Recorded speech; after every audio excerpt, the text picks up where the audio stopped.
Alam niyo ba na ang simpleng pipino or cucumber ay napakaraming benepisyo sa ating katawan? Ang pipino ay isa sa pinaka-refreshing na gulay na madalas nating makita sa salad. Pero hindi alam ng marami na loaded pala ito sa vitamins at nutrients na kailangan sa ating katawan. Ang cucumber ay may mataas na water content na umabot na halos 95%. Kaya naman perfect ito para maiwasan ang dehydration, lalo na kapag mainit ang panahon.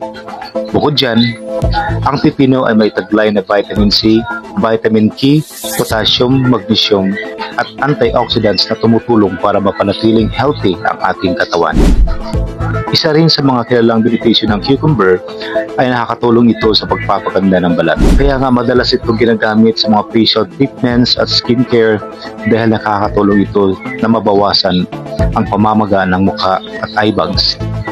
Ang pipino ay mababa rin sa calories kaya swak na swak para sa mga gustong magpapayat o mag-maintain ng healthy lifestyle. Kahit marami kang kainin ito, hindi agad tataas ang calories sa katawan mo.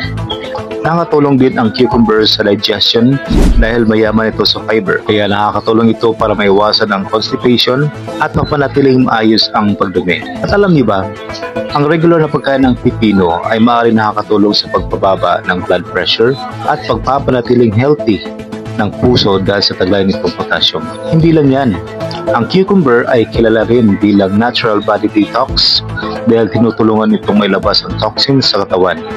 Kaya maraming healthy conscious people ang mahilig maglagay ng cucumber sa kanilang detox water.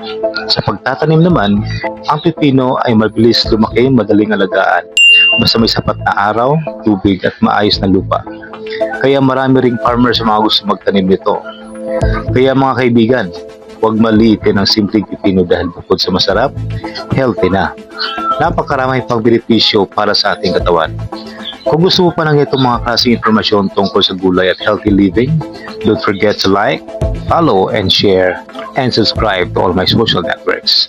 Thank you so much for watching.